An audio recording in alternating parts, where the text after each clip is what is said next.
Hi, this is John Hawkins Jr. with Gateway Counseling Center, and today I want to talk to you about something you hear a lot about in pop culture today, and that's narcissism. Everybody is labeling everybody as a narcissist, and my spouse is a narcissist, my boss is a narcissist, and there's plenty of people with narcissistic traits out there, but it's almost like lost its true definition because I mean I always say if I had a dollar for every spouse that diagnosed their spouse as narcissistic or bipolar, I'd be fishing in the Caribbean and wouldn't be a therapist anymore.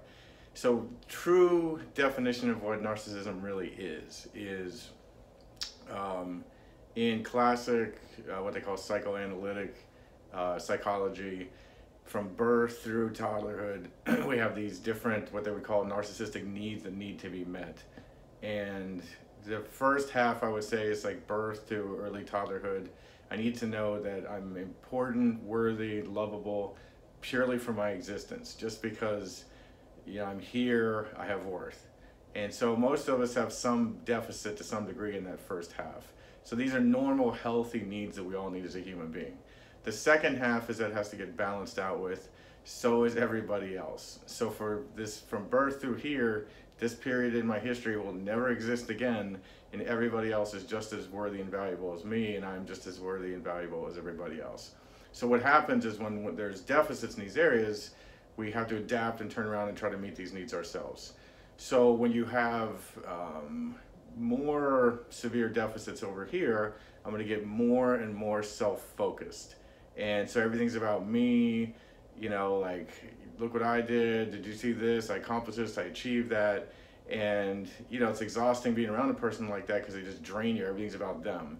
But to really deep down inside, they have a very small sense of self, massive amounts of shame, which can be hard to believe on the outside for people, because you'll see a lot of, particularly men, adapt in this way, where they've got the big bluster and show, and I'm achieving, I've accomplished this, I'm a company owner, I'm a pastor of a mega church, but inside they're a fragile, small little child who to their core does not feel worthy and good enough.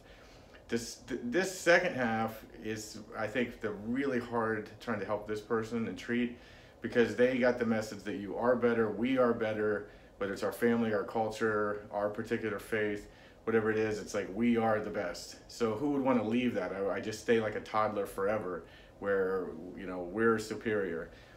The challenge is in trying to help someone with these kind of wounds is they can't see what they really like. They can't see on the outside.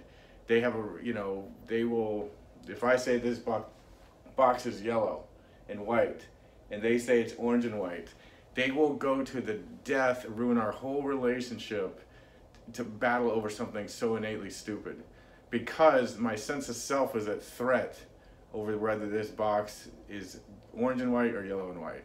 And it's, when you try to use rational arguments with somebody like this, it's just so exasperating, because it's like they will just find anything to plead their case, and they just can't see. Like, particularly wives will say, can't he see that? And without using it as a rationalization, I say, no, he can't see it.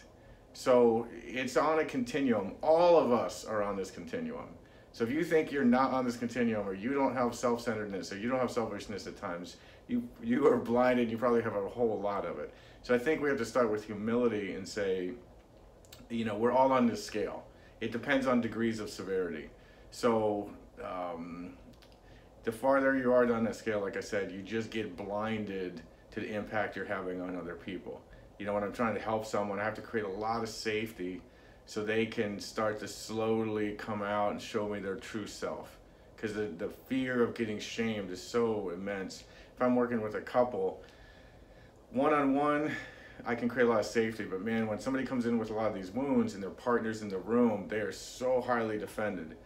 They're saying they want their partner to come out, and they give them absolutely no space to do it. So then when I try to intervene and create some space, they get really defensive towards me or feel threatened by me. I mean, it's a really challenging job. But I think also it's exhausting being in a relationship with someone. But outside of that, I think, I can have compassion and say, okay, deep down inside, this person is imprisoned in this defense of this kind of personality structure, and they can't find their way out.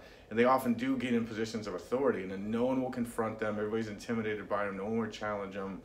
At its root, it's a deep, deep wound of core shame. It was a failure on the environment's part, their attachment figure's part, to complete this sequence of needs that we all so desperately need. They're really core, healthy needs.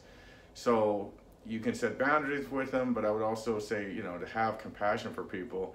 Now, the farther you get down to this scale, I would say there's clients I work with, they're like right on the edge. Their narcissism is so severe, it's like touching into like sociopathy. And then there's just no capacity for empathy. I would say 80-90% of people have some deficits on this first half, and they're good people, compassionate people that can be very self-centered at times. And then they get lumped in as like, well, you're this narcissistic personality disorder and all this other garbage, where really it's just, okay, we're all wounded here somewhere along the way. And so we all need to have humility and some empathy for each other and say, again, I don't have to stay in a relationship with you and get wounded in this way, but I can have compassion that like you're basically in a jail that you cannot get out of, until there's a massive amount of pain. Maybe my whole life falls apart.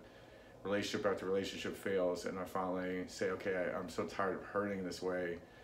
I want to understand like what is going on with me or why this keeps happening, so I can get to the wound and heal this wound finally, because deep down at our core we are inherently good, and we do have love and divinity inside of us. So set boundaries, have empathy, stop using it as a way to shame other people, which is narcissistic in and of itself. So if you're running around like you're a narcissist, it's like you're like just perpetuating the whole problem, So again, have compassion, act in kindness while having boundaries. But that, for me, I hope some of that is helpful to somebody and clears some of that up.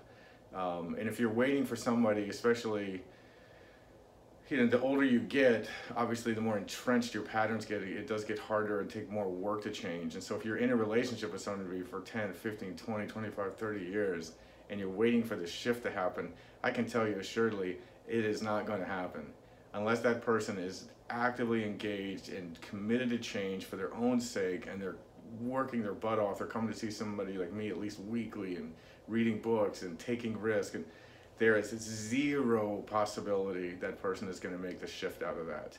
And so I will give another video talking about a defense that I see, especially in women, that keep them stuck in relationships for decades, where they're not in reality and they're relating to their partner as they could possibly be rather than who they are, which is not reality.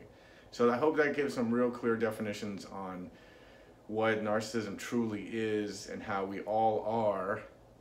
It just depends on the degree of severity. Some of our narcissism has nicer bows than others, and I'll speak more to that at another time there. So thanks for listening. Hope you tag this, share it to anyone that you feel could be useful, and I look forward to the next video.